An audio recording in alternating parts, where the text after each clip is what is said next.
right, welcome back to Indie Faith. We're on episode 14, and in the spirit of Halloween, we decided that our topic would be about ghost stories, myths and legends. Yeah. So it's going to be exciting. I wish I had more decorations. Hey, don't come for our Frankenstein little bucket over there, okay? He's loyal. What does he even have candy in it? It's all good. So, do you have any ghost stories? I don't really have ghost stories, but I think like our upbringing, it's mainly grandma, because our parents now don't really, I don't know if uncle and auntie and them say anything, but my main like exposure to ghost stories was from like grandma. Like she'd have things, like she'd say things because she's very superstitious as well. Yeah. So she'd tell us not to do certain things, like whistling at night. Yes. And what else was there? It was covering mirrors. Covering mirrors was another one. There was just a lot of stuff that she would used to tell us, like, you can't do this because like a ghost will come out or something, or spirits and that. And it used to freak us out. Like I used to be like really like I don't know if I don't watch horror stories because I'm the biggest like wimp with horror stories. So I can't really do those. But ghost stories, I think there was that one time I rang you. Yeah, that one was pretty freaky. I was just, it was not a good, Jordan even remembers. So I was with, like we were asleep and then I had this nightmare that we were at my mum's house. Yeah. And then I came outside and baby, so my cousin's son was in the car and it was going underwater. Is this your dream? Yeah, this was my dream. And he's going underwater, like in the front lawn, and the car's just sinking. Yeah. And like he's drowning and I'm trying to like get to him, but I can't because he's like, I don't know, I just couldn't get to him. So he's drowning. And then I remember waking up crying and like whatever. And I think, stuff. What the hell? And then I was like, there's something wrong. I need to call my cousin. I need to call her and tell her. And then I remember I contacted you and I was like, there's something wrong with Baba. Like, you guys, like, there's something wrong. But I think you guys said he was sleeping in between yous. And then you guys realized he was under yous. And, like, I don't know if he could breathe or not, but then you realized, oh, shit, he's been, like... Under the blankets? Yeah. So then you guys pulled it off and you were like, oh. But it was just a really freaky thing. Shit. I didn't even remember that. I remember it like it was, and then I asked Jordan last night because I was like, do you remember that story? And he remembers because he was like freaked out. Yeah. That he woke up from his, nice sleep. His nice dream. Yeah. About like, a girlfriend who's not screaming. He's like, I need to find a new girlfriend. So he just remembers me like hysterical and crying, and I'm like, there's something wrong with my nephew. I need to call. Like, something's wrong. Jeez. But yeah, I think I've told you a few instances where I've felt like there's some sort of spirit or figure or something. That was one of them. What happened with that? That one, I don't know what connection it was. It was just, I had to call you and then you realized. Oh, no, the other experience. Oh, the other one I had was at Jordan's house, like when he was living with his family and he left early for work. So it was just me in his room. But I just felt this dark figure. Like people were going to be like, "Fuck, she's talking so much, like, shit." But I swear, I felt this and it felt really, I wouldn't say like evil, but it didn't feel like a good spirit. Yeah. It was just standing there and I was like, so like right by your bed, right by my bed. So it wasn't at the foot of my bed. The bed was leaning like on like the window, like in the walls that way. Yeah. I'm lying like this way, but it's right here. Damn. And it's just this, it was just glowing, like this dark, like glowing. It was like a dark black figure, just, it wouldn't go away. And I felt it like within me, like it was just the presence of it just felt like really scary. And did you see anything else? No, it was like I couldn't even make out a face or It was just this figure. Was it tall? Yeah. It was tall and just standing, and I don't know what it wanted. It just stood there. But I could feel that it wasn't a happy spirit. But I closed my eyes the whole time and I was just lying there and all I could say to it was like to F off. I was like, F off. I should have done one of grandma's where she's like, the power of Christ compels I rebuke you. I rebuke you, Satan. I should have done that because I was freaking out. So I kept telling it to like piss off, like go away, go away, go away. But I think I must have fallen asleep. Yeah. And then it just, when I woke up, it was like daytime and it was gone. But I just... I remember you I think you were messaging me at the time. No, it was after. Oh, okay. Because I was so numb to the, like how I was just confined to that bed. I couldn't even move. So my whole body just froze and I just laid there, but I just kept my eyes closed the whole time. Were you like paralyzed? That's how I felt. I felt like I couldn't move. Wow. Because it was just right there. And then like, I didn't even know if I should talk to it or something, but like say like, please don't hurt me. Yeah. All I kept saying was like, just F off, go away. Like, I don't want you near me, go away. But it wasn't even, I didn't even mouth it. Like I'm not talking, I'm saying it internally. So I'm just like closing my eyes like, and then I woke up and I was like, oh, it was gone. But Jordan was like, maybe it was a dream. It's funny though you say that, but it's actually a common thing. Yeah. That's what I was like, it wasn't a dream. A dream, like, you know, if you're dreaming, like, because you wake up and you're like, oh, it's just a dream. But this one, it just felt like it was so real and it was just right there. Yeah. And like, I know my brother experienced it. Oh. And my dad experiences it all the time. Yeah. He's frozen. Yeah. And he feels like, because he lays on his back sometimes, and a lot of times he gets woken up because he feels like pressure. On his, like somebody's like either sitting on him or pushing down on his chest. Oh. Yeah. That's even scarier. And then he sees the same thing. It's a black figure. Yeah. Would just stand there. I think I remember you saying that to me and I was like, what if it's the same guy? Yeah, it's happened a few times to Dad. We've said that he saw it by the corner of my bed. Yeah. Because he slept in my room. Yeah. And he said he didn't really, like, he wasn't scared or anything. Yeah. He was just like, oh, okay. Just go to sleep. He was like, oh, yeah, you can chill here if you want. I'm going back to sleep, so you're not bothering me. I should have had that approach to it. That would have been way better. But a lot of people would say, oh man, if I was in there, I would be like, blah, blah, blah. But it's different when it happens. It really is, because I was just like, I like to think that I'm tough. Yeah. But not when you're paralyzed as well. I just felt like my whole body and I couldn't move, and I'm just like, why can't I move? Yeah.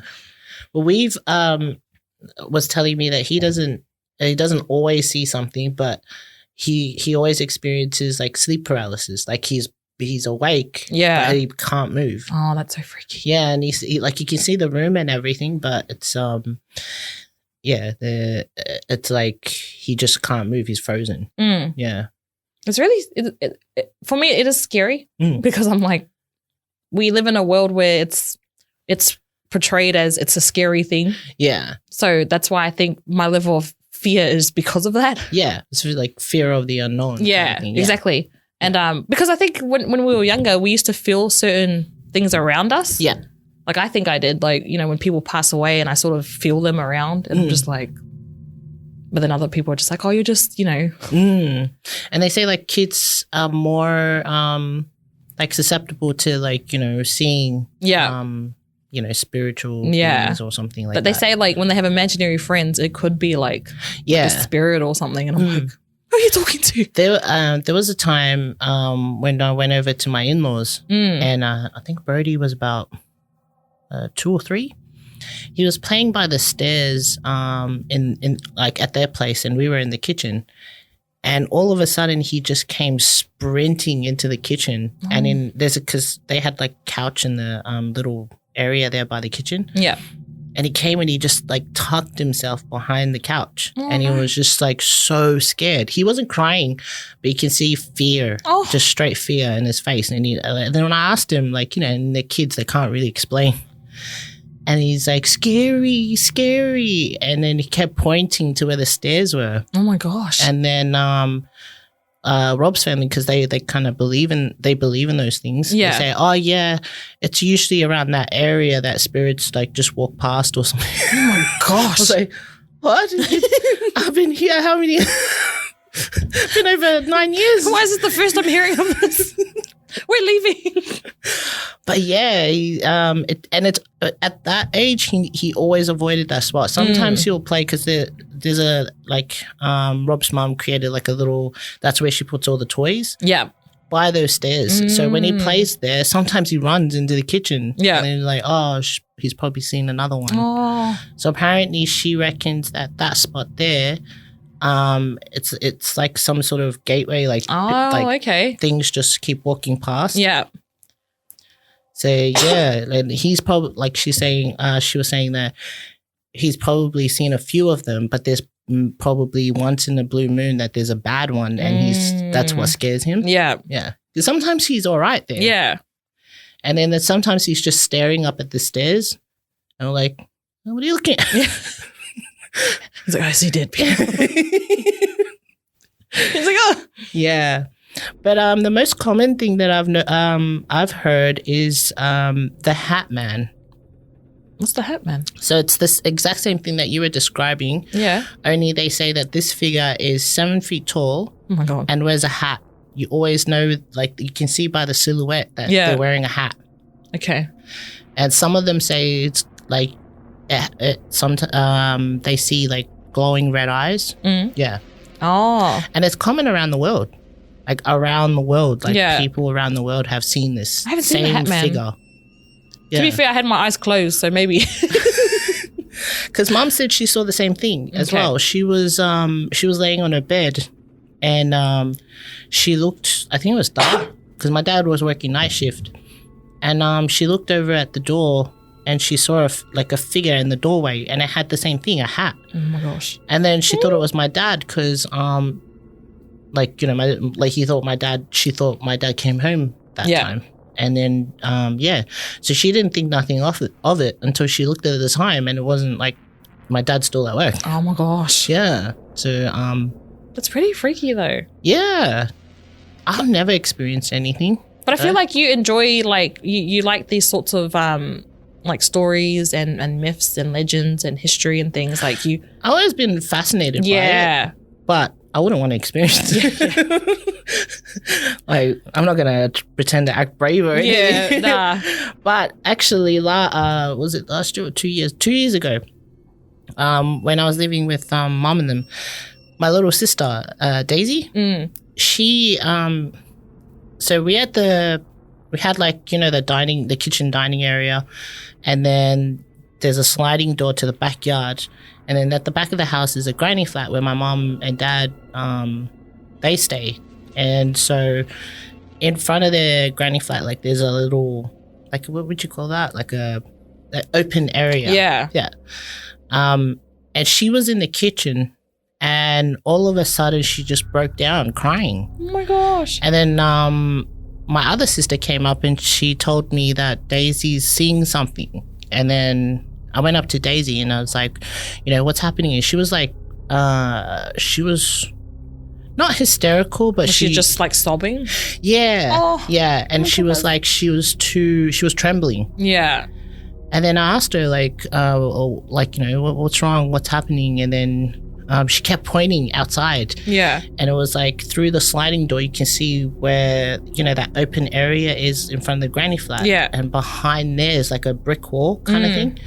And she said something standing there. And then she described it. It was the same thing. You can't make out anything. It's just dark figure. Yeah. And you can see the silhouette.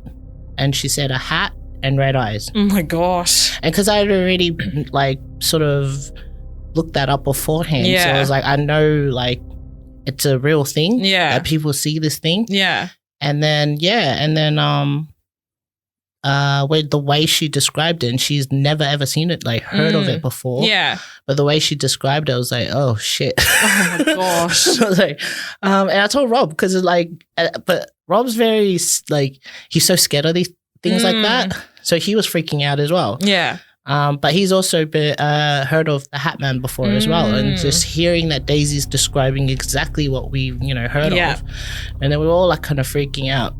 But because like how I'm the oldest and Daisy's about at the time she was, how did she know? She's about 10. I think she was about 10 that time. And so for me, because I was like, okay, I need to show, like, I need to act brave so that she, you know, doesn't have nightmares or something like that.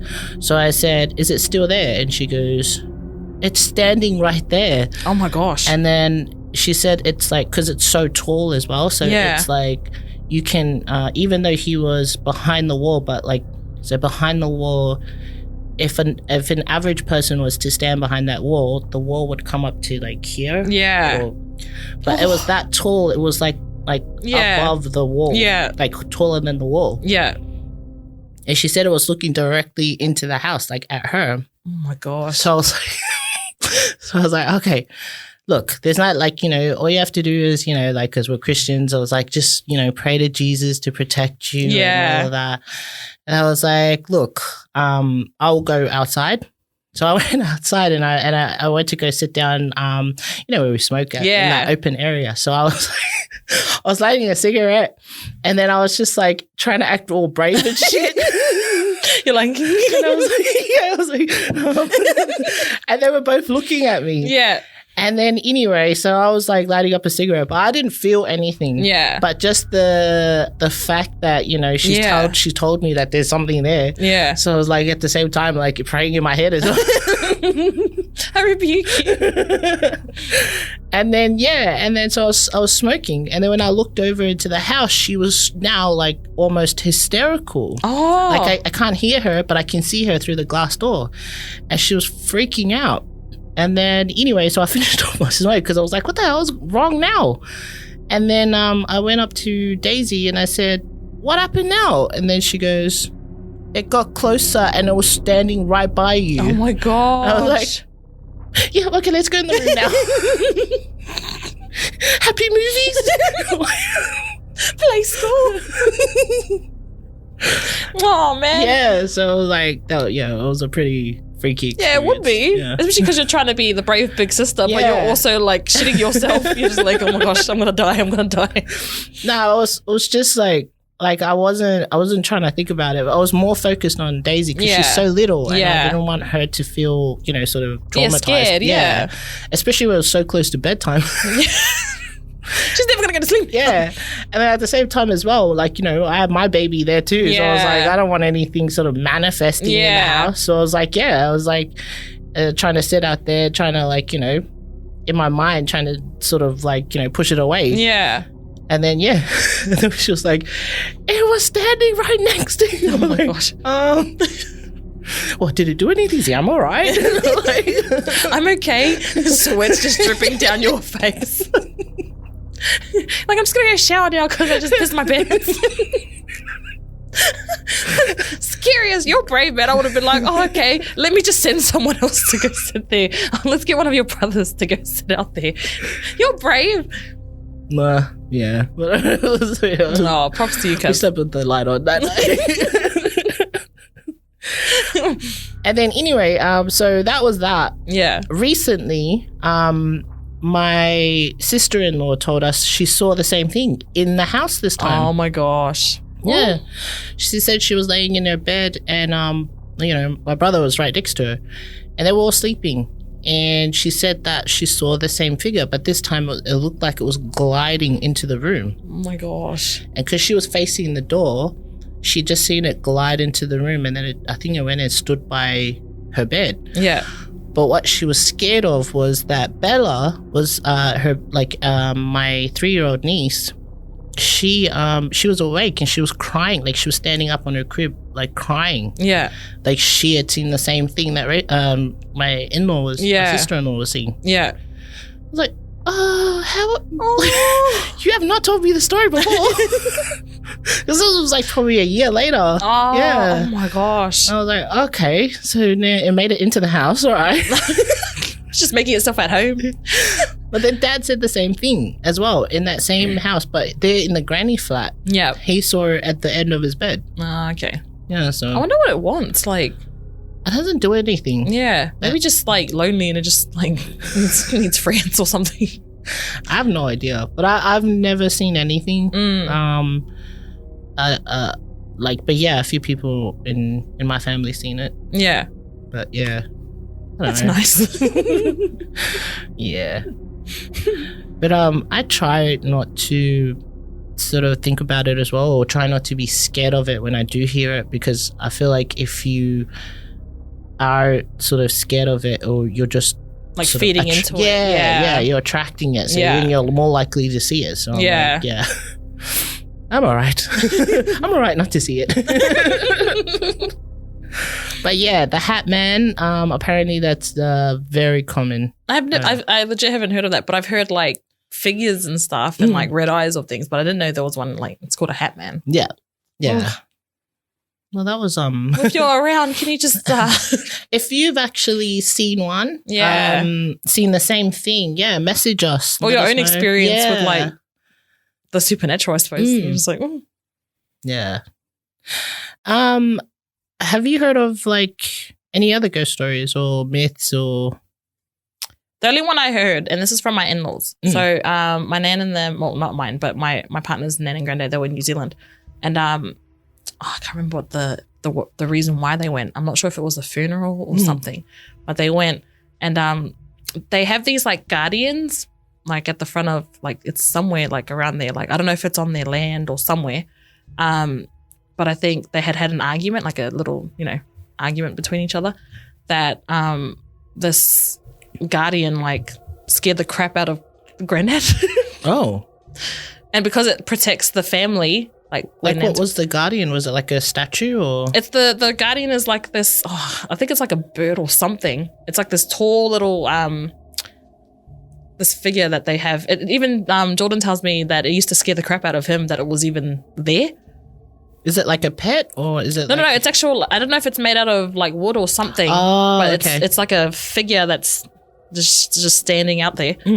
And yeah, he told me that even as kids, they were not traumatized, but terrified of this thing. That when they had that little argument, that thing went and scared the crap out of granddad. I don't know what it did to him, but it did something. Oh. And then he went and apologized. Oh, damn. And then he told Nanya like something came at him and like I don't know what it did to him exactly, but it must have done something, because then he went and then they patched things up. And then Nan was explaining it to me and saying that it's like a protector. And because that's her like land, like her family, like and it's there to protect her and her family. Technically they're an outside, like granddad's an outsider who's come into the family. So because he upset her, it went. Oh wow. Yeah, but apparently it was like he was lucky he was let off in that way, because he wouldn't have been so lucky if it was something else or something. Damn. But I was like, oh. But don't mess with the. I know. I was thinking like, I was like, can't mess with my in-laws now. Yeah. Damn. Yeah, but it's like that's pretty cool. What? Yeah, but the Māoris, like I feel like they have a lot of like spiritual sort of experience and stories and just anything that they bring to the. That's like I think that's amongst all Polynesian countries that they're very spiritual, very superstitious. Yeah, like they, as much as they're Christians, believe in ghosts as well. Yeah, because I didn't even think about that until my friend told me last night. They were asking, if you believe in the ghost stories and stuff, how do you also believe in like God, and how are you religious then? But I honestly thought the two were linked. I thought it was a sort of similar, but apparently not. I don't know, like I might be wrong, but like the way I take it is that islanders, before Christianity was introduced to the islands, we used to worship like, gods and spirits and sort of thing like that, like Tangaloa, Maui, all of that stuff.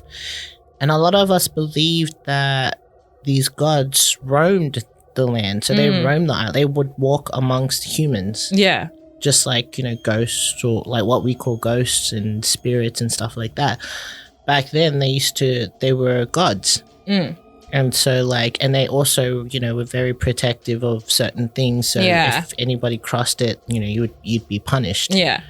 And I think when Christianity was introduced and they got rid of those, gods and that, saying they're not real and stuff like that. You said, you've spent your whole life, believing this was your God, for then somebody to say, oh, no. Yeah, that's all wrong. That's all wrong. Yeah. get rid of that. But imagine that though, like if we were the natives of that time and we believed in it, because I reckon I would have believed in it. Yeah. Because we were brought up like that. Yeah. Whereas now we're brought up like, believing in God and stuff. I know we would have been brought up in that sort of like environment. So yeah, for them to bring it to another country and then tell them, no, everything you believe in is incorrect and not right, and you need to start believing in this. That'd be really hard to like, I don't know. Just like. To switch. Yeah. Like, oh, you have to forget everything you've learned, everything you believe in. You and your ancestors believed in. Yeah. Yeah. Oh, that makes sense. And it's like, so what we sort of call as superstitions, our ancestors would have used that to protect themselves from these spirits, you know what I mean? So, but now we're Christians. Yeah. And it's like, we still sort of, even though we believe that there's this one God, but it's like, just in case. Yeah. Cover all bases. Yeah. We'll just cover your mirrors. Don't whistle at night. Yeah. That and but it's like from the stories that I hear from people who lived in the islands, there's some of them actually experience it. Yeah. So it's hard to sort of fully conform to Christianity beliefs when you can actually see things happening. Like they see spirits. So how do you explain that? It's not in the Bible. Yeah. So that makes sense then. I don't know. Yeah. Because it's sort of two different things, but I honestly thought it was the same thing. But like if you think about it, you're right. Like that must have been what they were taught and what they knew. Yeah. Until Christianity and like religion was introduced to the country. Yeah. And like I hear so many stories from like, relatives about things that happen in Samoa. I mean, we still even have what do they call it in English? Like those fofos, like witch doctors. Oh yeah, they still exist. Yeah. So like, you kind of been like fully conformed to Christianity if you're sort of you're a witch doctor. Yeah. Or you need a witch because a lot of them rely on them to. Well, if you think about it, they didn't have doctors as well. Like at the time, like they had healers and like that was their doctors at that time. Yeah. And but to this day, like there's if any possessions occur or like some supernatural thing, they go to the witch doctors, or if they're sick, they take them there to find out if it's like just an actual sickness or is there a spirit that's sort of like possessed them. Yeah. And to this day they still like that's their go-to first before they go see an actual doctor. Yeah. This whole subject reminds me of, have you seen that movie, The Tattooist? Ages ago, but I don't really remember it. I'm not gonna lie, that scared the crap out of me. Is it that black? Yeah. Oh yeah. And that would just freak the crap out of me, and I was like, this is very scary. It's like a black man. Like it was just literally like all black. And then it had like scary teeth. And it was just very scary. And it was like on top of him. Yeah. Oh yeah, that. So if you don't know what this movie is, it's basically about how Samoans have traditional tattoos, and how the process of getting those traditional tattoos, especially for the men. And then, but what happens is with this particular family or whoever, they're being haunted by some sort of ghost or spirit. Yeah. And that particular ghost or spirit is that black thing that's really scary. In real life, there is like a kind of taboo around getting a tattoo done. Like you're not allowed to go and get a tattoo by yourself. You have to have a partner. And there's a song that they always sing as well while they're getting tattooed in Samoa.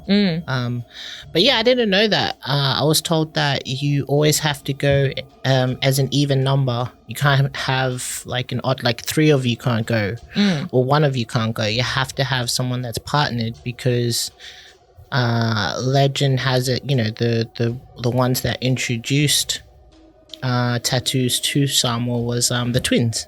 Yeah, the conjoined twins. Yeah. And they were, I don't know if they were gods or something. I think they were. What's their names again? I need to look it up. 2 seconds, guys. I fully just had it. Starts with a T.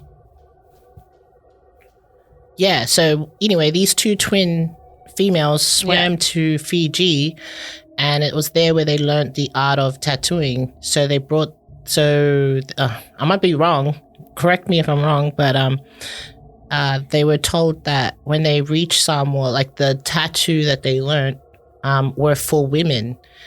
But as they swam back to Samoa, on the journey back, their song got mixed up. Oh. So by the time they got to Samoa, they said it's the men that had to get the chief tattoos. Yeah. So it was actually initially meant to be for the women. Yeah. Interesting. Yeah. Is it the Taema and Tilawhenga? Yeah.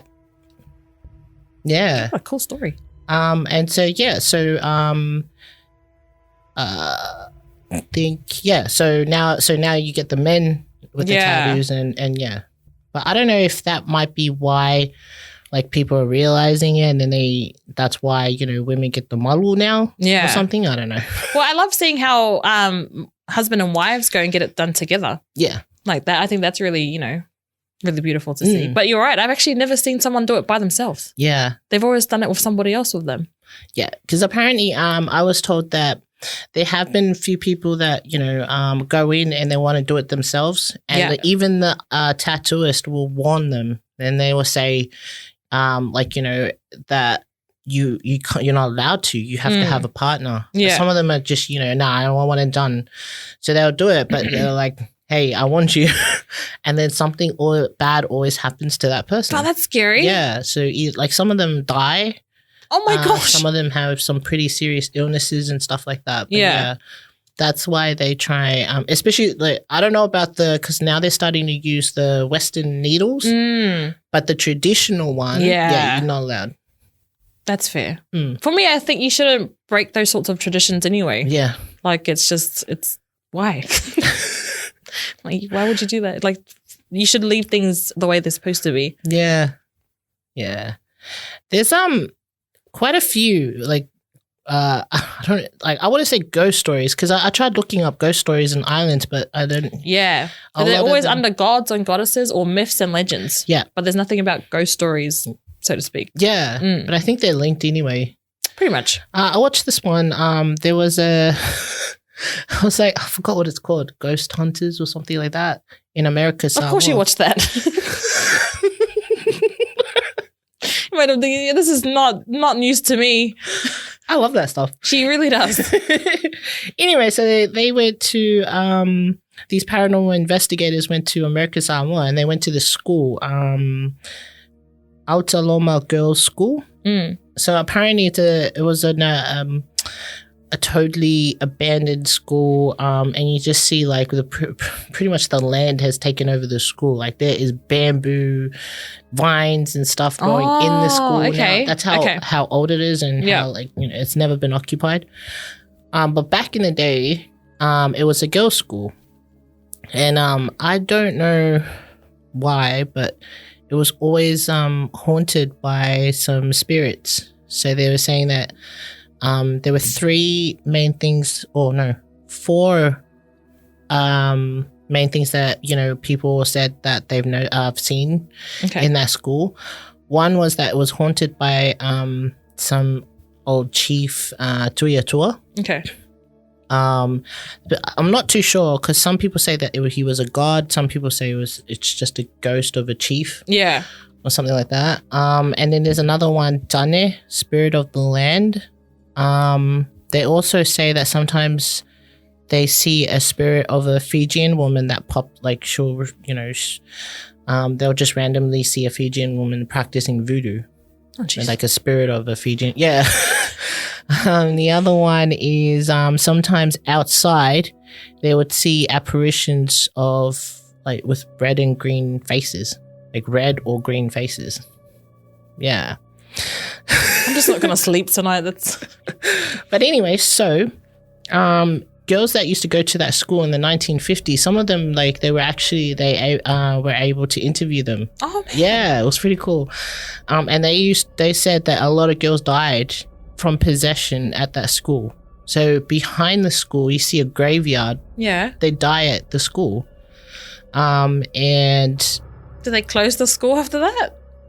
Yeah. Yeah, it's been abandoned for a while. Yeah. But the owner of the school wanted to get rid of the school so that he can rebuild the school. But that's why he got these paranormal investigators to see if, like, to sort of confirm all of these theories. Gone? Yeah. Okay. And to before he does something. Yeah. Because you don't want a repeat of that. Yeah, I was like, smart move. It is, but then just like, what if it's still there? Yeah. Well, that's what they found. It's still there. Oh. Yeah. They were, I think one was, he went outside for, that's another thing, right? Like, in, like, this show, like, these Balangis, they're some, I don't know, brave kind of people because they were antagonizing it. Yeah. Why would you do that? Yeah, like this one, right? Apparently, okay, so the story, the legend is that Tuiutua always possesses girls, especially when their hair is out, or if they're wearing a hibiscus on their ear, or if they're fair. Okay. Those are usually his victims, or something like that. I might be wrong. Anyway, so Spalangi girl goes, let her hair out. She wears a hibiscus. I'm like, oh, are you kidding me? It's like, yeah, okay. And she's full like, I hear that you like girls with the hibiscus. You like her with her hair out and everything. So if you're there, come out. I'm right here. You're just asking for trouble. I was like, please let something happen to this girl. Shut her up. That's sad. Yeah. But like the audacity though, just to like, I know, you're just asking for trouble though. Anyway, so I don't know whether this is real or not. But anyway, so things started happening. So every time she said that, there was like a sound or something, and there was one time crickets went off. And it was like, you can hear it on the camera. It was like just every cricket in that whole area just went off in the one time. And then they were saying, if that's you doing that, make it stop. Like, and then it just stopped straight away. Oh my gosh. And then she goes, is that all you've got? Just crickets? Like, damn. Imagine it came out and just beat her ass. Like it just straight up whooped her ass. That would have been like, yeah, this. You should have just stuck with the crickets, man. But then, then after that, it just started pouring rain. Lord, and then and then it stopped again. Anyway, there was this, when she was taunting him about like, oh, you like girls with their hair out and blah blah blah. And I think she was sitting on a rock. Then she like got a fright. And apparently she got groped on the ass, right? That's a naughty spirit. He's a dirty spirit. What the hell? How much of that was accurate, though? Let's be honest. No, definitely someone did. I'm not going to dispute that. I wasn't even like honest. Like, it was funny because it was like kind of, eerie and all of that, the show. And then with that, by the end of it, I just like cracked up laughing. like they always tell us that these spirits they will like slap you on the face and then your like face is like the muscles die in your face. This guy goes and gropes her ass. But that's the island humor, so oh man. Yeah. I can't believe, and she's shocked now. You're just like, well, you asked for it. Asked for it. Yeah, is that all you've got? You're like, I've got my hair out. What are you gonna do to me? But see, that's so kinky. What kind of show is this? I swear, I think it's called Ghost Hunter. Yeah, this sounds like a dirty movie. Like she's like, I've got my hair out. What are you gonna do to me? And then it gropes her. That's pretty much how it was. Don't be surprised then if you're just talking like that to it. I think it was. You couldn't push her, but it was inviting. Could it do all those other things like other ghost does? Yeah, nah. Push her or like fucking throw something. Like a coconut around or something. He groped me. I would have been scared as if I was her. I would have been like, oh man, what have I done? Well, she got up really scared as well. But just when she said what happened, I couldn't help laughing. Anyway, that was sad. But anyway, so another story. I read up a blog. So the writer of this blog wrote about her auntie. Yeah. So when she was younger, when she was a kid, I think a relative died or something. So they traveled to Samoa. Anyway, on their way to Savai'i, they stopped off at, I think, they stopped off at America Samoa before they went there. Okay. Went to Savai'i. Anyway, so when they got to Savai'i, she remembered that her auntie started acting really strange. She would make these strange sounds, or somehow the dogs always followed her around. And then one day she woke up and she just heard all this commotion, and then it got louder, and then she heard screaming and all of that. When she looked outside, she saw her uncles were pinning her auntie down, and to the side, her husband was like crying. And then the little girl looked over at her auntie, and she was, her complexion was green. Like, it was just strange. Oh my gosh. And anyway, so like her voice, it was really like kind of like a hoarse kind of sound, and it kept saying like in Samoan, "She's mine." Anyway, because she was so little, like she kind of didn't know what was happening, so she just went about doing her own thing. It wasn't until she got older that she realized her auntie was possessed. And then and then she also was told that at the airport, when they stopped off at America Samoa, she started getting really hot, so she asked her husband to go get her a drink because she was hot. So her husband went and bought her like a bottle of Coke straight out of the fridge, and it was like cold. And then she told him off, like, this isn't like, this is warm. Why'd you give me a warm drink? And he's like, it's icy cold. Like, what the hell? Oh my gosh. And it was then they realized that she had picked something up in America Samoa that she like stayed with her to Savai'i. And what they said, it was Tuiatua, the same one that was from that school. Yeah. And also the auntie is fair. Oh. Yeah. So they I just thought that those two were kind of linked. So so someone's got a fetish for like fair. Yeah. But they believe that she was targeted because she was fair. And it was from that same. And then also the complexion, and it was green. I remember in the school they said people have actually accounted that they see apparitions with red or green faces. Yeah. That was interesting, but I'm like freaking out.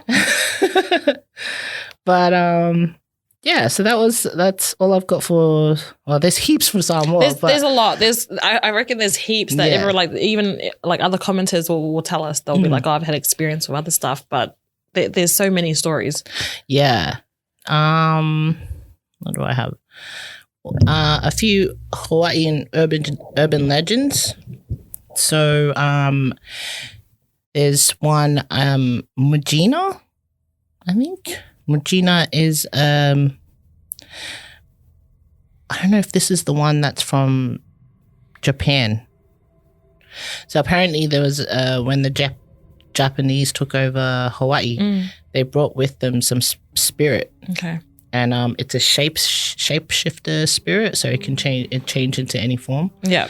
I don't know exactly what it does, but apparently it goes around dressed, it shapeshifts into a monk, and it roams the streets, and it's so and every time you encounter it, it always asks if he could come over and have some tea. Yeah, you'll ask for tea, And when there was one account where a woman in the I think it was around 1950, she invited him in, and then as she went to go make his tea, she turned around and the monk that was sitting on the chair, like the face just disappeared.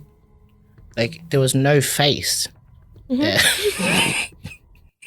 I'm probably the worst person she could have done this podcast with, because I'm the hugest scaredy cat of this stuff, and I'm just like, Rob was Rob's the same. He doesn't like these kind of stories. So while I was researching all of this, and I'm like trying to explain it to him, he's like, "You know me." Can you not read the room? Research by yourself. Wait for Mary to get here so it can be like unloaded onto her. But yeah, that was one. That was an urban legend from Hawaii. So if if you guys know more about that, let us know. Yeah. I was able to pick up only just that story. Yeah. There's like so many, because even like Jordan's like family, because they're Māori, they have so many of their own stories that I'd love to hear about as well. But yeah, I think the main thing we want to also talk about is that it's different to religion. So yeah. There's another one, Menehuna or Menehune from Hawaii. Apparently they're little they're little cheeky spirits. So apparently they look like fairies. So they were saying that if you ever hear like a pebble drop in the water or something, then they're around, they're playing around, this sort of thing. Apparently, if you see one, you get turned into stone. That's the. I think I've heard of that. Yeah, something similar. Yeah. So if you spot them. Don't look at them. Well, if you hear, like, I think there were other signs as well that you know that they're around. That was all I got, was the pebbles in the water. Like, so if you hear that, don't sort of look out for them, sort of thing. Because if you do, you turn into stone. The last one is apparently still exists right now at Honolulu Airport. So there's a story that apparently there's a spirit of a woman that a lot of people, like employees and stuff like that, even people who are catching their flights, passengers, have seen this this woman who's, I think she wears she's got blonde hair, she's a blonde woman, and she's got a long white dress. And she's always looking out of the window. Every time you see her, you'd see her from behind. And they apparently, legend has it that she's called the Waiting Woman. So apparently she fell in love with somebody that came to visit Hawaii. They were set to marry, but then he boarded a flight and he flew away. And then anyway, he never came back. Oh. Yeah. And in despair, she committed suicide. Oh my God. And legend has it she's still waiting at the airport. Wonder where he went. Probably went over to, or like most of them, went to the islands, had an affair, and then went back to their normal life. I don't know. Let's think of a positive story. One with a happy ending. But yeah, so if you see it at the airport, that's the story behind it. Cool. Thanks so much for that, Kev. Oh, good. I couldn't find much on Tonga, but this is more mythology than anything. Apparently so Hikuleo is a Tongan goddess. Okay. It's a sad story actually, but she's part of the Tongan pantheon of gods or something.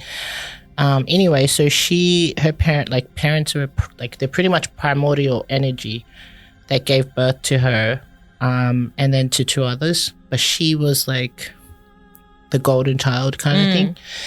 Anyway, the other two were, and we all know these ones, Tangalua and Maui. Yeah. So those are her brothers. apparently they were that headstrong. They were jealous of Hikuleo because they were like, we should own everything. Yeah. Because she owned, I don't know what she owned, but she had, ruling over her domain. But they wanted everything. So Tangaloa wanted, he pretty much ruled the domain of the skies. Yeah. And Maui was more like he owned domain over the land. And so what they did was they imprisoned her. Okay. In the underworld. So they tied her up and left her in the underworld. And she's vowed that whenever she comes out of, whenever she's set free, she will destroy everything in fire. Riveting. I'm more laughing at your face because I'm the massivest pansy when it comes to the supernatural, and I'm just like, but you say it's so calm, like she will destroy everything with fire. But then I look over her head, she's like, because you say it's so calm, like destroy everything with fire, and then it's like committed suicide. He cheated and had an affair. I'm just like, is there gonna be a happy story? It's ghost stories. We've never even happy. Yeah, okay. Yeah. Anyway, so rumor has it that there was a burning in 2004. There was a burning of Nuku'alofa. Oh, I remember that. And I don't know if it was due to riots or something like that. I'm not too sure. But people were saying that it's linked to Hikuleo. Okay. I don't, because it was like a lot of cities the Tongans burning. let us know what it was. Yeah. Yes, please. That was really interesting. And I really, really want to learn more about that. Yeah. Like, that was really cool. Not cool, but like just really cool. Story, the destroying of the world. No. No, like the story. Yeah, I do. But yeah. But yeah, so like apparently it was linked to Hikuleo, and because everything was just like a lot of buildings were burnt down and everything. Everything was just set alight.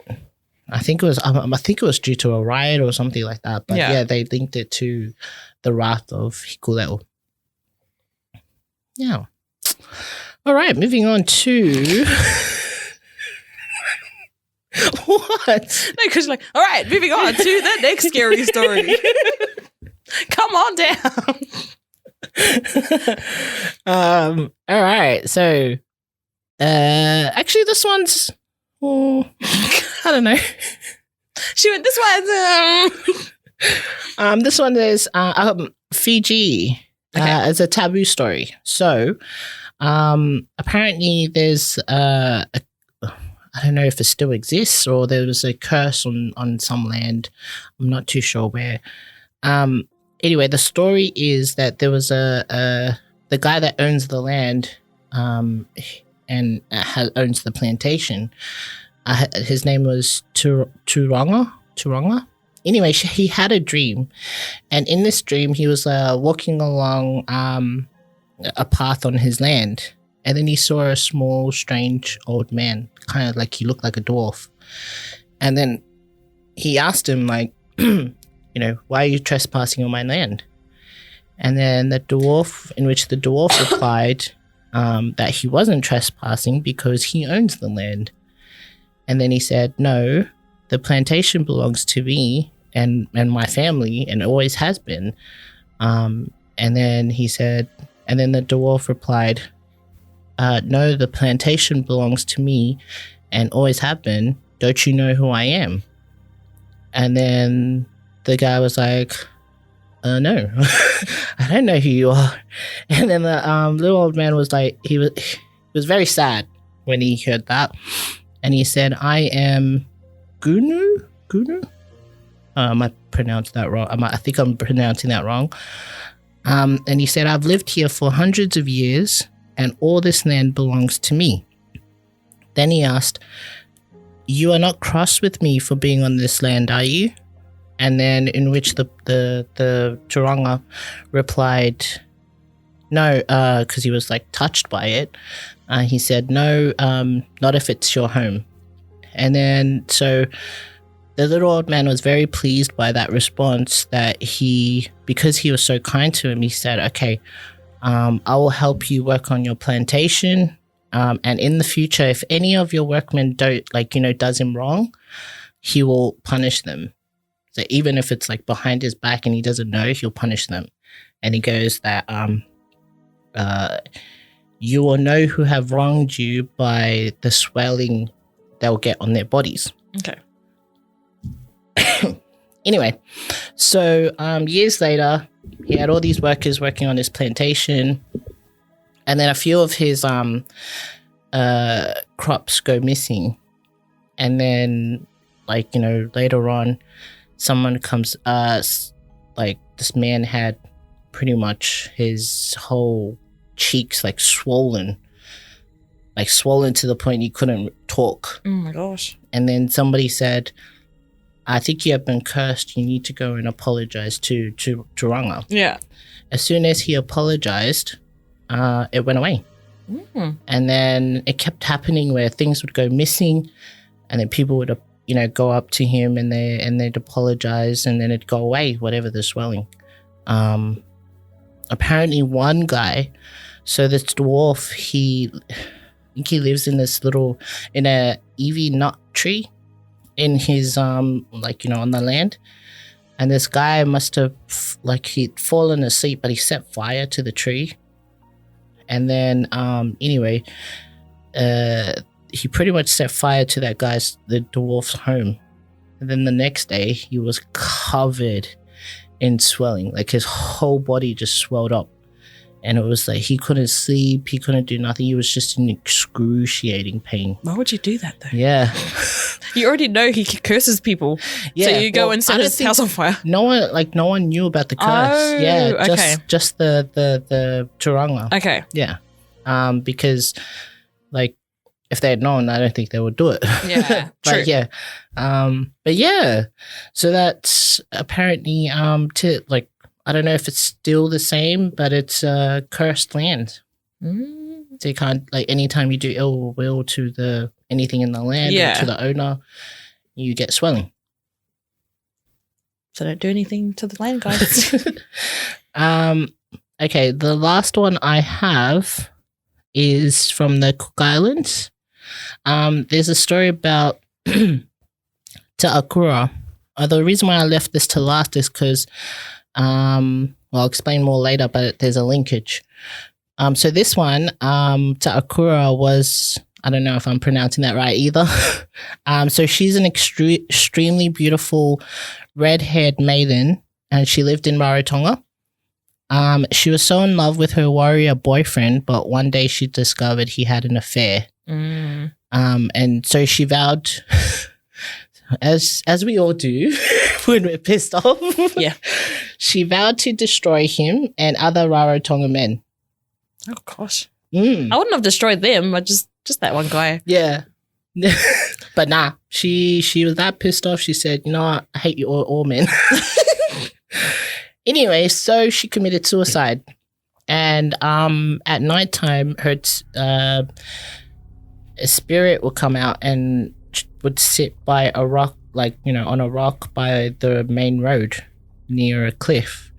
Apparently, her beauty was so hypnotic that it drove her boyfriend to jump off the cliff. The one that cheated? Yeah. And since then, she's still there. And so a lot of men are lured by her beauty and plunged to their death. Oh. The most recent one happened in 1980. A man drove his vehicle off the side of a bridge, and but he survived. Oh my gosh! Yeah, he survived, and instead it was Ta'akura. Oh, okay. Yeah. So that's that story. So yeah, apparently if you see if you see a red-haired woman combing her hair at nighttime by the road, yeah, Just drive away. Just drive safe. Turn around. Keep driving. Yeah, because apparently, like, yeah, that's how they spot her. Is she's usually at nighttime. She's usually sitting on a rock, combing her red hair, and and then men sort of like just hypnotized by the like how beautiful she is. Yeah, I was gonna say, I was like, why would you stop? Because if I saw someone just combing their hair, I'd be like, oh, it's late. I know, eh? But yeah, that apparently no cases since 1980. But yeah, but the reason why I left that to last is because Samoa has a similar one, with what we call Tenesa, or Telesa. Yeah. So I'm not too familiar with that, but I've always heard it growing up. I've heard it too. Yeah. But I've heard like there's always like someone will talk about Telesa, which is one woman, and then Tenesa, which is like multiple women. That are spirits that what do you call it? Harm, they're very jealous spirits as well.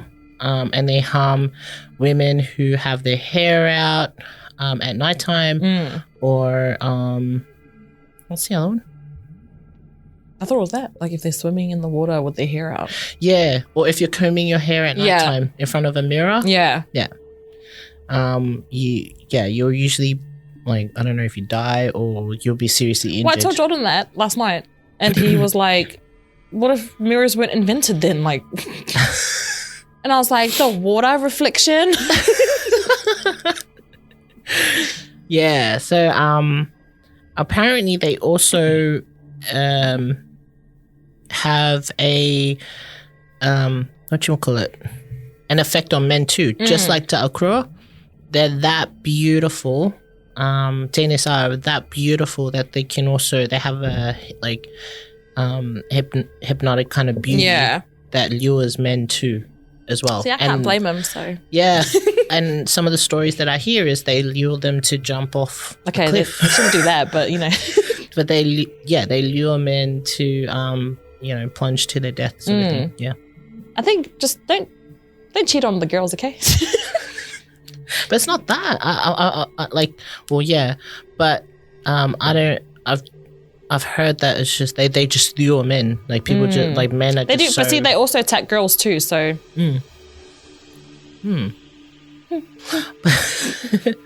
Well, it's really interesting because these spirit stories or ghost encounters or stuff like that in the islands, where most of them stem from are mythology and legends. Yeah. There's always a backstory. And there's always some sort of story that happened to these spirits before they, became spirits. Yeah. And like with the Tenesa, I'm not too sure how accurate this is, but apparently there's a lot of them, and there's usually one in each sort of district. But their job is mainly to protect the land, or and whatever they find insulting, they attack. So I guess for them, seeing women with their hair out and that, and sort of accentuating their femininity. Yeah. It's to them, it's not grace, or it's not humble, or something like that. I don't know. Yeah. But yeah, but there are these spirits as well that attack people who do something ill to the land, or do something, that, sort of cutting down trees and stuff like that. And it angers these spirits who then, attack these people. Yeah. Yeah. Just yeah. But yeah. Well, that's so interesting though. As scary as they are, it is interesting because it's, if anything, it shows that, our Pacific Islands have a history. And with that history came all these other stories. Yeah. And that's really how they start anyway. It just gets passed on from generation to generation. Yeah.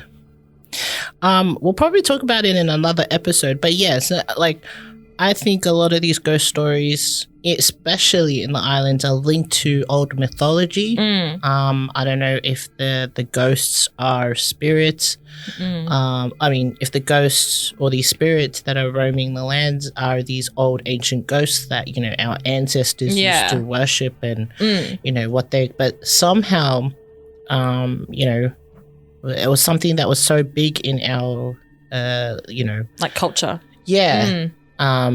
Back in, I don't know when. Yeah. But that was, you know, who we worshipped, who we saw as gods.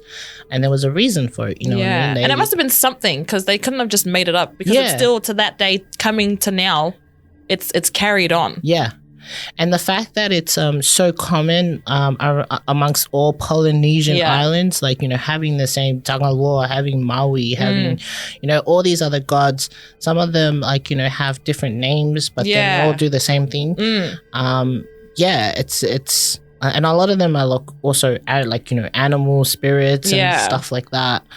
It's really, really interesting. I think it's also linked to these ghost stories that we're experiencing in modern times. But it's almost like, you know, the sort of taboo thing. If you do something wrong, you'll get punished. Because we are pretty spiritual.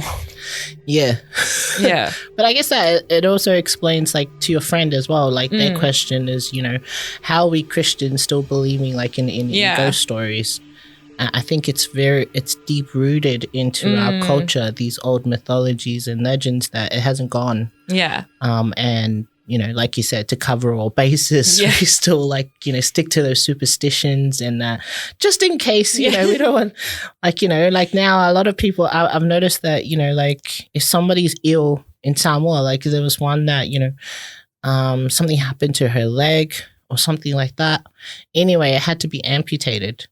They had to cut the leg off, and straight away people were talking. She's done something bad. She's done something bad.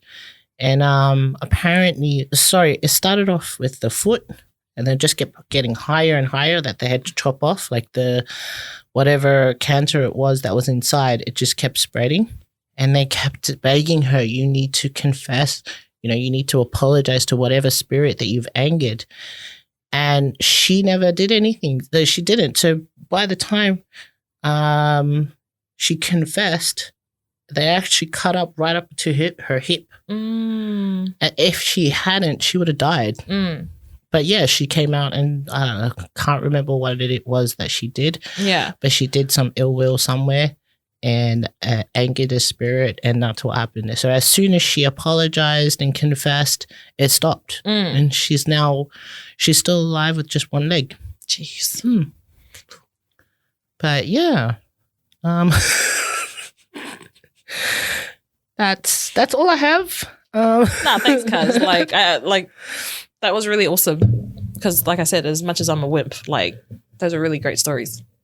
Yeah. And it was an awesome topic because, like you said, like, us Pacifica people, we still believe in this. Yeah. So. And it's funny, but I think it is common amongst all of us that we all love ghost stories for some reason. We used some to do more that. than others, but, you know. I remember when we went to church, like, you know, all the adults would do their own thing, and us kids would, like... And she'd be the one telling us the scary story. She'd gather us in, like, a room, and then she'd sit at, like, the front of the room, and then she'd start her... But she comes up with, like, mad-ass stories, man, like... But, like, yeah, even the kids at church as well, we'd all share our stories and stuff like that. But yeah, and it'd be at nighttime, sitting outside in a park or something, or in the driveway. Yeah, because church functions go for ages, like till into the nighttime. So by the time we're like, you know, we'll pretty much send off the kids all shaking and go home crying, nightmares. But it was fun time. Yeah, so it was like memories. Yeah. All right. Well, that was in the spirit of Halloween. I thought I hope happy that did justice. If anyone else has any, like, sort of ghost stories or ghost encounters, or, like, you know, if you also agree that, you know, some of our ghost stories that we experience are deep rooted into, you know, our mythology and legends, let us know. But yeah, I would love to do an episode on you know, like, sort of delving deeper into like island mythology and stuff. All right. I think we'll end at that. Thanks, guys. Thanks, Jules. All good. Thank you. Thank you. Stay safe. Pray tonight, and we'll see you in the next episode. Bye.